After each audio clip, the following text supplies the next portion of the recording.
Assalamualaikum warahmatullahi wabarakatuh. Terima kasih sudah bersedia meluangkan waktunya untuk menonton video ini. Jadi video ini dibuat mengingat kita harus melakukan penyesuaian terhadap acara ini. Pertama karena ada pandemi virus corona, namun kedua juga karena ini sudah memasuki bulan Ramadan. Dan jadwal acaranya awalnya itu sepertinya mepet dengan waktu buka. Jadi untuk menyesuaikan dengan dua keadaan tersebut, panitia dan saya juga memutuskan untuk membuat video yang bisa ditonton dalam waktu yang lebih fleksibel. Kemudian nanti saya akan memberikan sedikit tugas untuk melatih beberapa keterampilan atau beberapa kemampuan berkaitan dengan materi hari ini. Jadi materi hari ini berkaitan dengan proofreading dalam pembuatan naskah publikasi, dan saya menyadari bahwa selama menulis tesis di bangku S3 ini, saya menyadari bahwa ketelitian dan proofreading sangat penting. Sebagai gambaran, mungkin kita bisa lihat tulisan atau draft tulisan saya yang akan saya siapkan untuk publikasi. Dan ini adalah draft paper saya yang mengambil data dari tesis S3. Dan supervisor saya sangat teliti. Dia pernah menjadi editor dari European Journal of Social Psychology.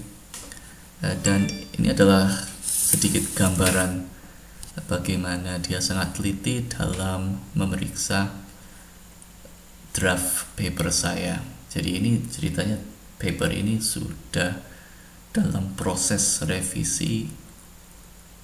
Sekarang ini udah jalan sekitar 2 tahun, dan dalam 2 tahun ini ya prosesnya itu saya menulis atau saya menganalisis, supervisor saya memeriksa dan dia ngasih masukan, kemudian saya revisi atau saya melakukan analisis ulang, kemudian saya revisi, kemudian saya kembalikan ke supervisor kemudian dia menulis feedback lagi, dan ya prosesnya itu berulang kali seperti itu sampai beliau sepakat bahwa tulisan saya layak untuk disubmit ke jurnal. Jadi sampai saat ini belum layak menurut dia, tapi sudah ada progres, dan saya juga melihat tulisan saya juga semakin berbobot lah setelah berulang kali melakukan revisi. Jadi mungkin kita bisa lihat di sini komennya sangat banyak dari hal yang sangat teliti. Misalnya ini sudah diperbaiki, tapi tadinya belum ada reference, apakah bisa dikasih reference? Jadi ini hampir setiap paragraf ada komen. Terus di sini alhamdulillah tidak ada komen atau revisi, berarti sudah cukup layak. Kemudian turun, ini ada komen lagi. Ini ada komen, tapi ini komennya good. Jadi ya, kalau dari mungkin puluhan komen kritis terus ada satu komen good, itu cukup membuat saya gembira. Jadi apalagi dari supervisor saya. Terus ya, ini ada komen lagi, komennya banyak sekali. Ini nggak jelas apa yang aku jelaskan itu. Kemudian ya, ini komen tentang background. Terus kita mungkin bisa lihat di Nah, di sini ini sangat membingungkan. This is very confusing. Nah, terus di bagian analisis, nah misalnya komennya tuh sampai sedalam ini. Ini belum di italic atau belum dimiringkan, silakan dimiringkan. Terus ini misalnya tentang penggunaan istilah yang sama. Penelitian saya tentang rekonsiliasi, namun di bagian awal saya menggunakan rekonsiliasi, tapi di bagian results saya menggunakan istilah yang lain. Harus menggunakan terus dia menyarankan kita harus menggunakan istilah yang sama. Ini dia memberi komentar tentang missing values. Dan di sini ini tentang ini komen kesan dia. Nah, terus ini tentang order atau urutan dari variable ini. Jadi ini kan tabel.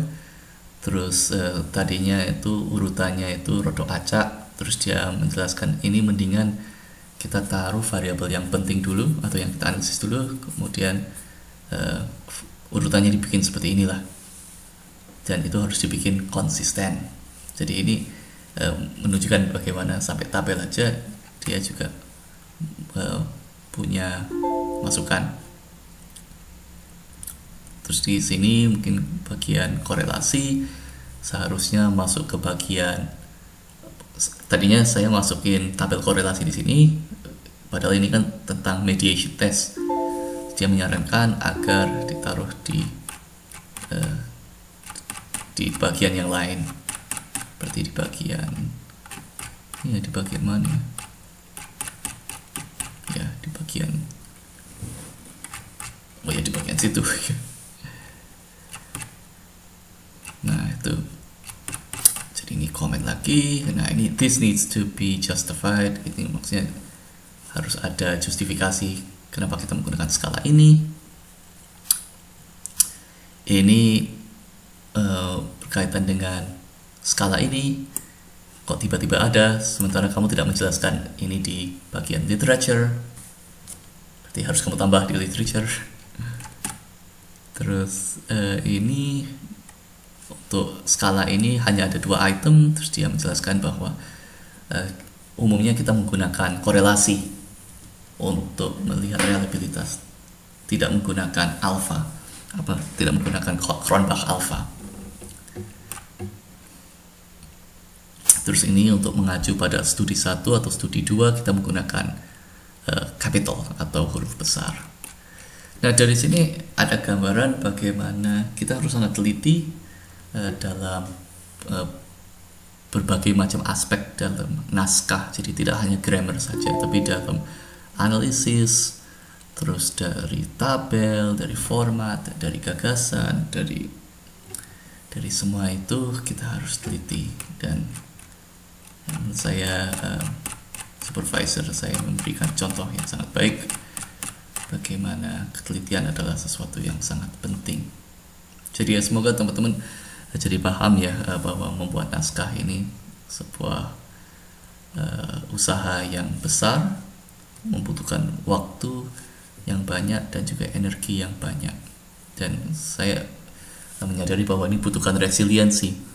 Jadi kita dapat feedback, kita tidak lemas atau loyo, tapi justru kita harus semangat mengerjakan revisi tersebut. Setelah kita mengerjakan revisi tersebut, kita dapat feedback, kritik lagi, terus kita harus revisi lagi, kita harus nambah literatur, kita harus nambah teori, atau kita harus menganalisis lagi. Itu adalah bagian dari proses, dan itu membuat kita semakin baik sebagai peneliti dan sebagai penulis, gitu ya. Jadi semoga dengan melihat draft paper saya itu, kita menyadari bahwa ketelitian itu adalah sangat penting. Penelitian sendiri itu ada kata teliti, jadi penelitian tidak jauh dari ketelitian.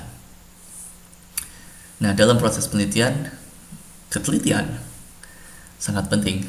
Bahkan dari proses penulisan proposal, kita merumuskan persoalan.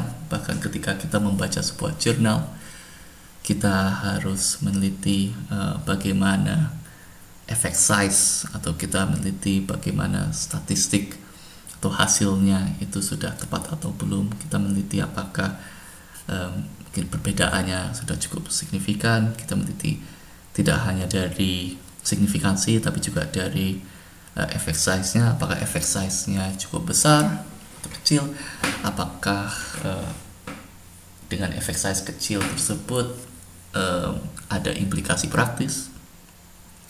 Jadi dari membaca jurnal kita harus teliti. Kemudian kita membaca jurnal itu untuk membuat proposal. Dalam membuat proposal kita harus teliti dalam memeriksa apakah sudah sesuai dengan standar yang memberikan hibah. Jadi misalnya hibahnya dari fakultas atau hibahnya dari badan-badan internasional, apakah sudah sesuai dengan ketentuan mereka, ketentuan anggaran, ketentuan pengesahan, apakah kita sudah memeriksa semua itu. Dalam proses pengumpulan data, apakah pengumpulan data kita sudah akurat? Misalnya kita menggunakan pencil and paper, kita membagi sebuah kuesioner di lapangan, kemudian ketika kuesioner sudah kembali dan kita mentransfer atau kita melakukan data entry ke sebuah software SPSS, apakah data yang di entry sudah benar dan sudah benar-benar mencerminkan data dari responden, atau apakah ada error, apakah karena lelah kemudian ada beberapa error dalam data entry. Kita harus memeriksa akurasi dari data tersebut. Kemudian dari proses analisis data, kita harus meneliti, kita harus teliti dalam memeriksa apakah data ada yang missing. Kemudian ketika ada missing data, kita harus analisis apakah missing datanya terjadi secara random, secara acak atau tidak. Apakah bisa dikategorisasi sebagai missing completely at random atau missing at random, atau memang ada atau missing datanya itu terjadi secara sistematis. Nah, ketika itu terjadi, bagaimana treatment missing data? Kalau misalnya completely at random, apakah kita input missing datanya dengan expected maximization algorithm? Apakah kita input dengan mean, atau kita menggunakan metode input yang lain, atau mengganti missing data tersebut dengan yang lain? Ini juga membutuhkan ketelitian. Kemudian apakah ada outliers, apakah ada univariate outliers, multivariate outliers, apakah ada pelanggaran asumsi, heterodasticity, multicollinearity, normality, linearity. Ini semuanya membutuhkan ketelitian. Kemudian proses pelaporan, apakah sudah sesuai dengan standar, dan akhirnya proses penulisan publikasi, apakah sudah sesuai dengan standar-standar jurnalnya, misalnya format ABA atau Chicago. Jadi dari semua proses tersebut, ketelitian sangat dibutuhkan, dan kita tidak bisa menganggap ini sebagai sesuatu yang remeh. Kita memang dituntut untuk sangat teliti, dan ini adalah sebuah skill yang harus dilatih.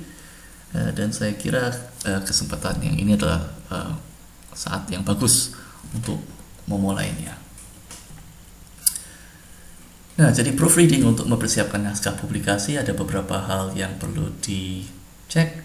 Misalnya formatnya, kita menggunakan format APA. Jadi kita ngecek apakah naskah yang kita terima atau naskah yang kita tulis sendiri, apakah sudah sesuai dengan format APA, referencesnya, in-text citation-nya, apakah sudah sesuai. Kalau belum, ya harus kita perbaiki. Kemudian apakah jumlah kata sudah sesuai dengan batas maksimum naskah. Misalnya jurnal Political Psychology, kalau tidak salah itu 9.000 kata. Nah, naskah kita sendiri bagaimana ketika kita mau coba submit ke sebuah jurnal, apakah kita sudah mempertimbangkan itu? Apakah jumlah kata itu termasuk references, atau itu murni the body atau tulisan tanpa references. Kemudian apakah format sudah sesuai dengan jurnal? Mungkin ini berkaitan dengan kayak running head, misalnya kayak apa, abstrak,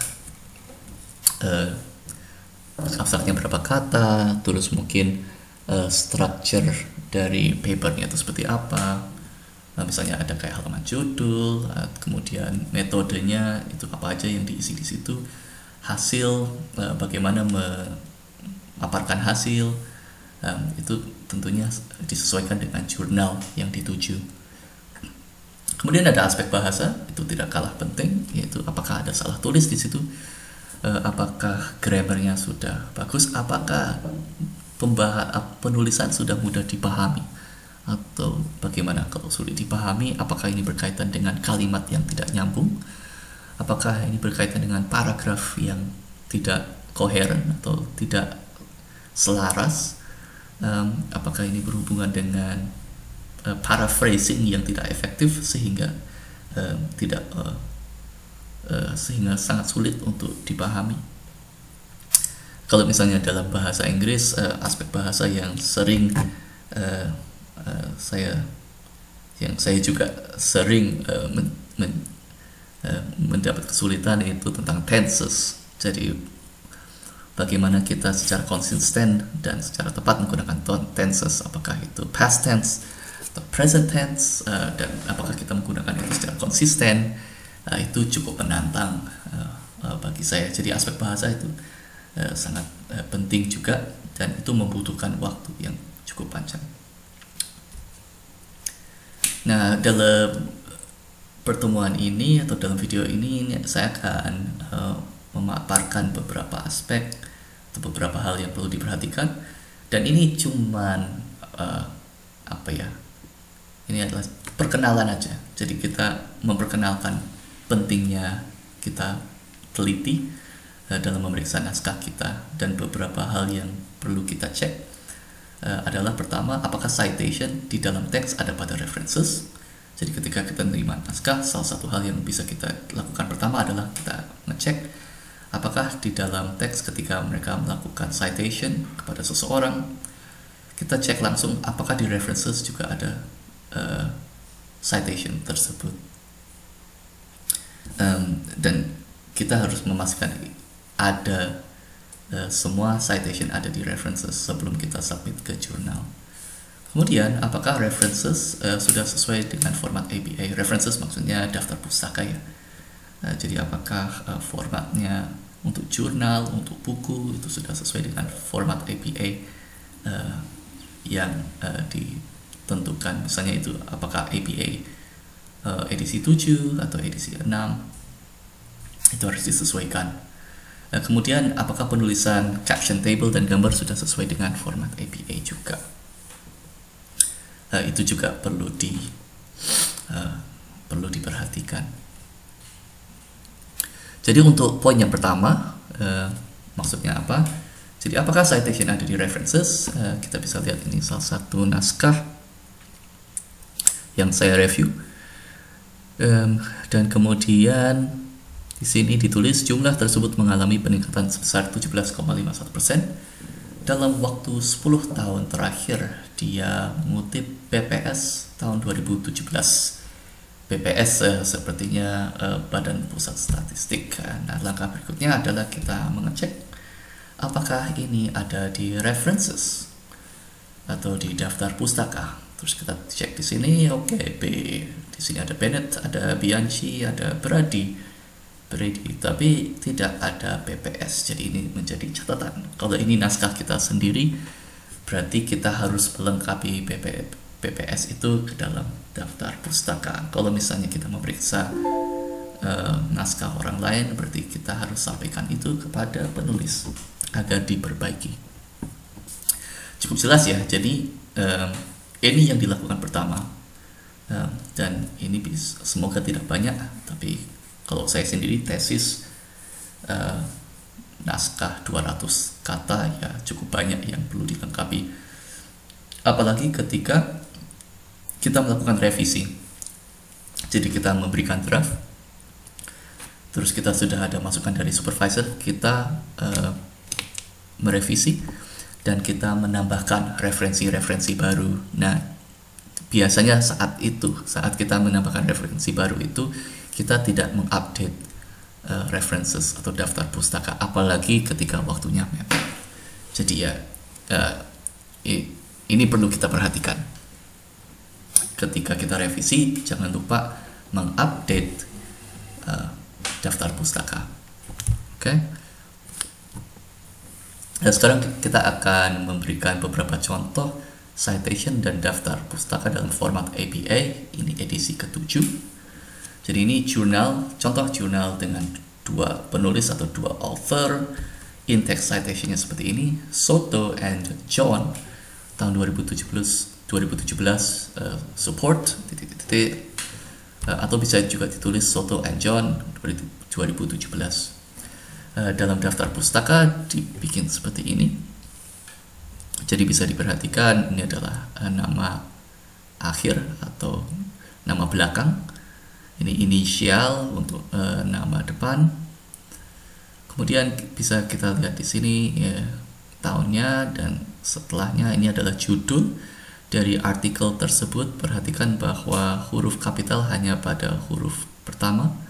Selanjutnya adalah lowercase atau huruf kecil. Sini ada subjudul. Subjudul dimulai dengan huruf besar dan diikuti dengan huruf kecil. Sampai di sini ada titik. Dan ini adalah nama dari jurnalnya, Journal of Personality and Social Psychology.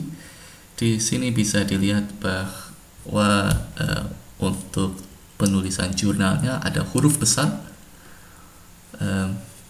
untuk setiap kata kecuali kata sambung. Jadi Journal of-nya kecil, Personality and-nya kata sambung, Social-nya besar, Psychology-nya besar.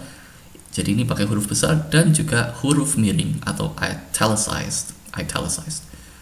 Koma, dan perhatikan juga ini adalah volume 113, dan ini juga italic atau dimiringkan. Kemudian dalam kurung ini adalah issue, dan selanjutnya adalah nomor halaman, dan ini adalah DOE.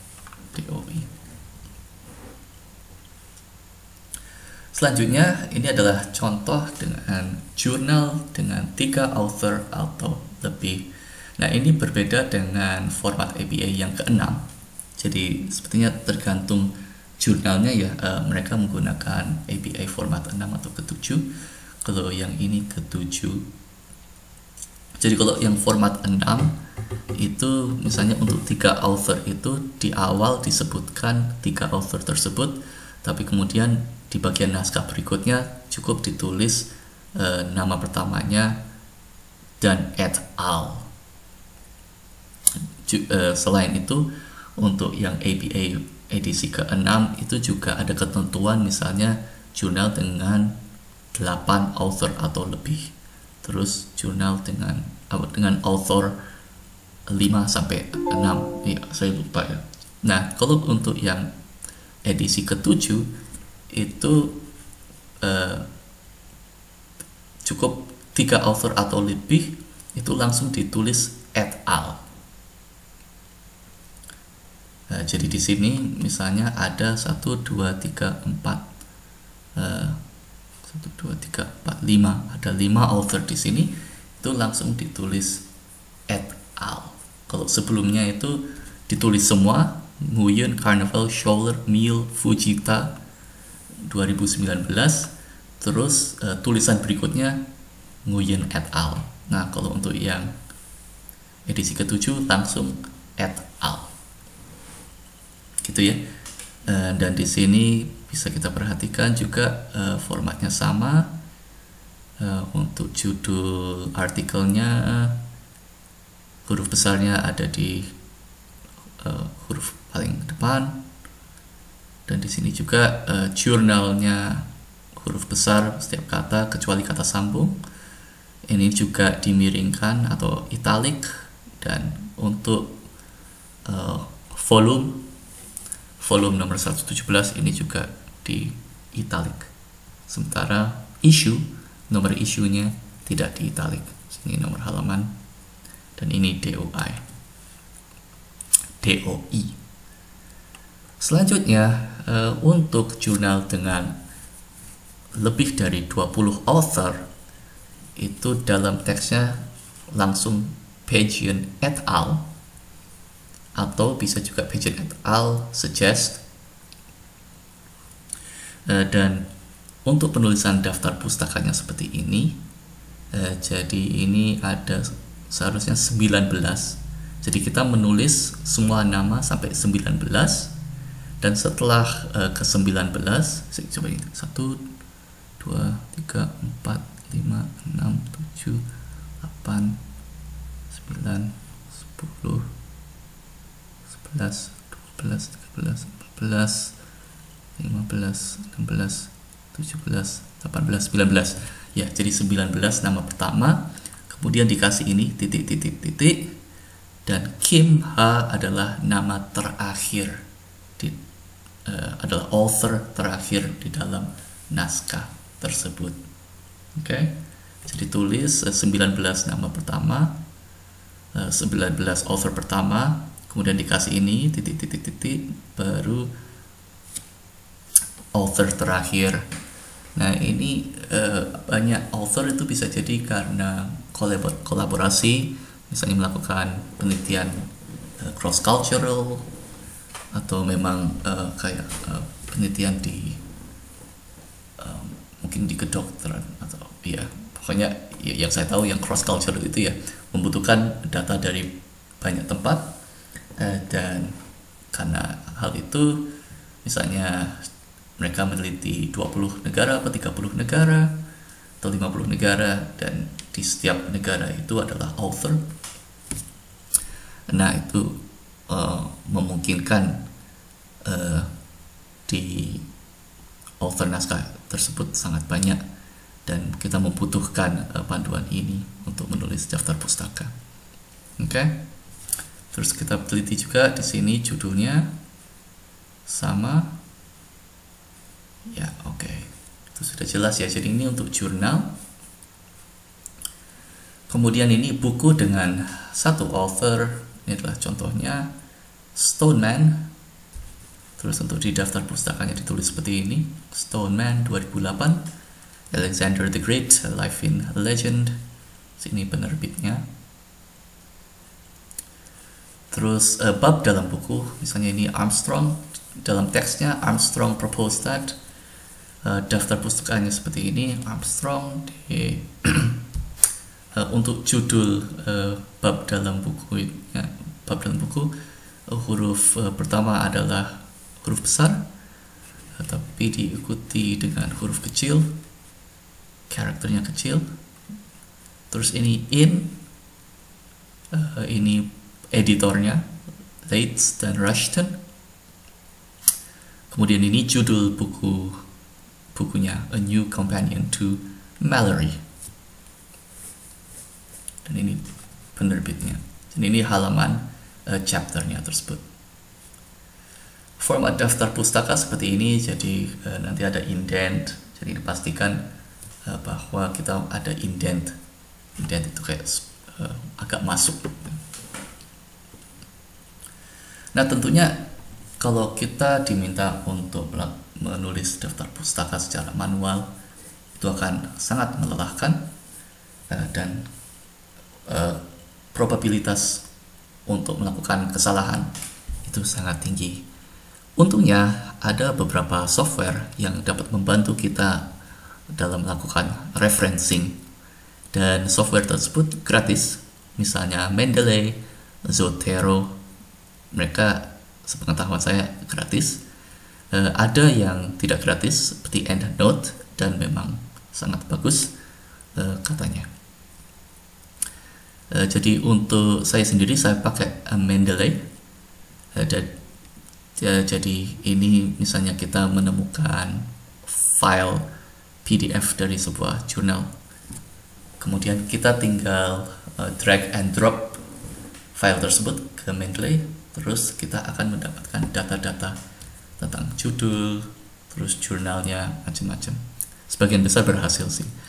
Nah, yang jadi persoalan ketika saya menggunakan Mendeley adalah ketika saya drag and drop itu kadang format penulisannya itu tidak sesuai dengan standar atau format APA. Misalnya untuk judulnya semuanya uppercase atau semua huruf awalnya itu huruf besar. Sementara kan yang benar adalah huruf besar itu cuman huruf pertama, sementara yang kata selanjutnya huruf kecil. Kemudian bisa jadi jurnalnya itu huruf kecil semua. Jadi ada beberapa hal yang perlu diperiksa ulang. Untuk Zotero, yang saya tahu di psikologi ada pelatihan Zotero, dan mungkin teman-teman juga pernah menjadi peserta dari pelatihan tersebut. Jadi silakan gunakan referencing software yang biasa digunakan, tapi apapun softwarenya, kita tetap harus meneliti references dan in-text citation dan memastikan bahwa ini sudah update dengan format APA terbaru, dan juga kita memastikan bahwa ya kita harus teliti dan memeriksa kembali bahwa semuanya sudah sesuai dengan format APA atau format style, misalnya Chicago atau apalah yang ditentukan oleh jurnalnya. Oke. Iya, jadi proofread terakhir perlu juga dicek terakhir. Nah, kemudian tabel dalam format APA juga perlu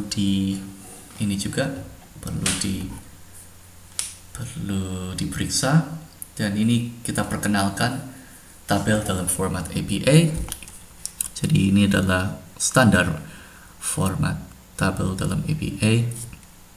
Kalau saya sendiri saya lebih sering menggunakan penelitian kuantitatif, dan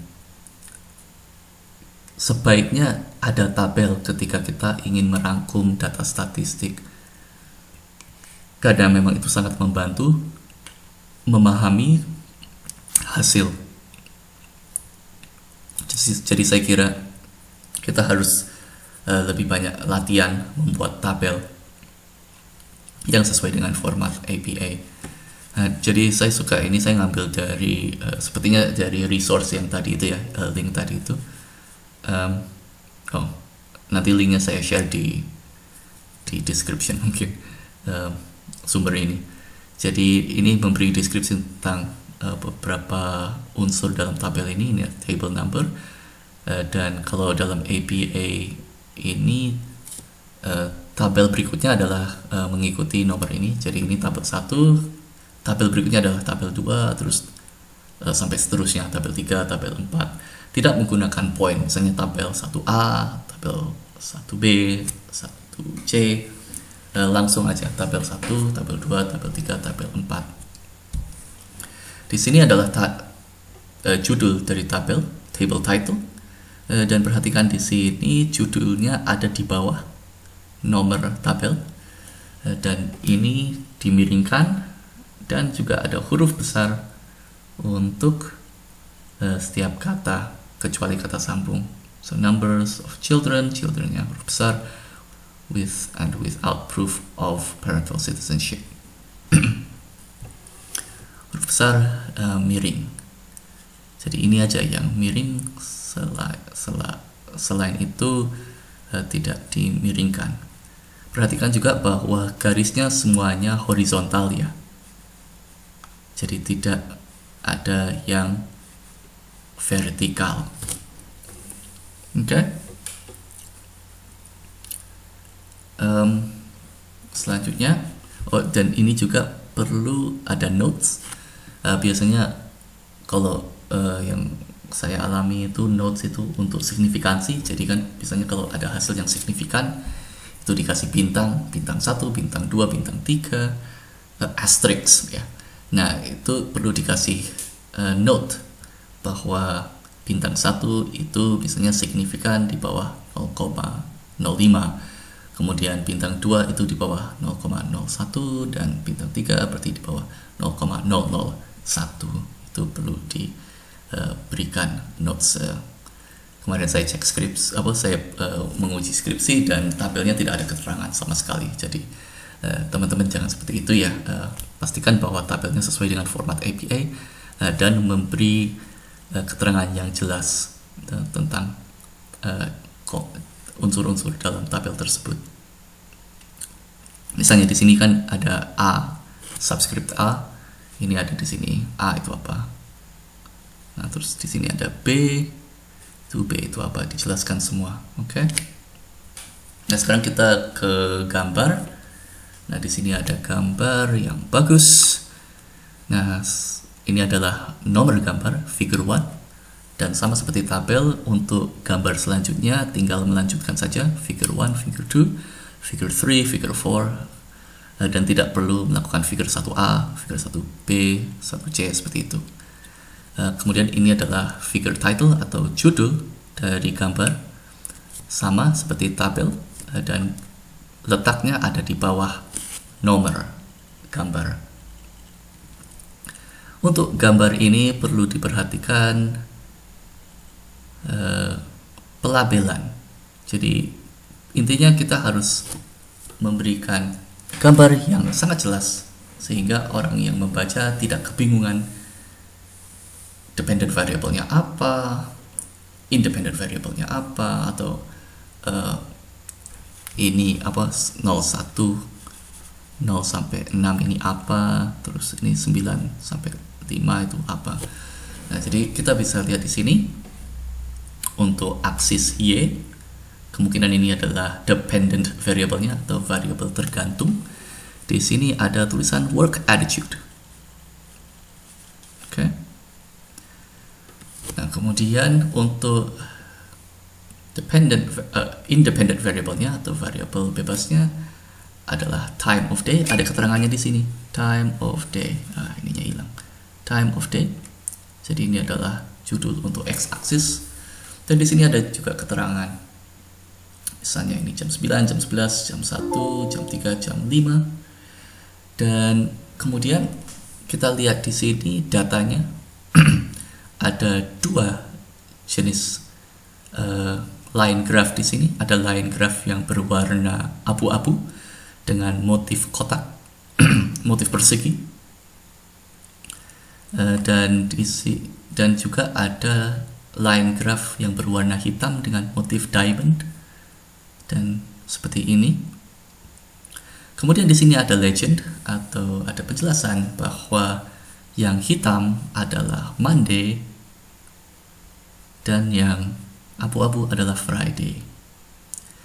Selain itu juga ada notes juga untuk menjelaskan gambar ini. Misalnya di sini ada subscript A. Nah, di sini ada penjelasan tentang apa ini. Terus di sini ada B, ada juga penjelasan. Terus di sini juga ada mungkin signifikansinya. Jadi mungkin ini adalah perbedaan dan ini signifikan. Oke, jadi itu adalah beberapa hal yang perlu kita periksa. Beberapa ya. Jadi ini karena hanya perkenalan saja. Jadi ini beberapa hal yang perlu diperhatikan ketika memeriksa naskah sendiri atau naskah orang lain, yaitu kita harus mengecek apakah semua citation atau kutipan semua kutipan itu ada di references. Kemudian kita harus ngecek apakah references itu sudah sesuai dengan format APA. Untuk jurnal, misalnya dengan dua penulis atau dengan 3 penulis atau lebih dari 20 penulis, itu seperti apa, apakah referencesnya sudah benar.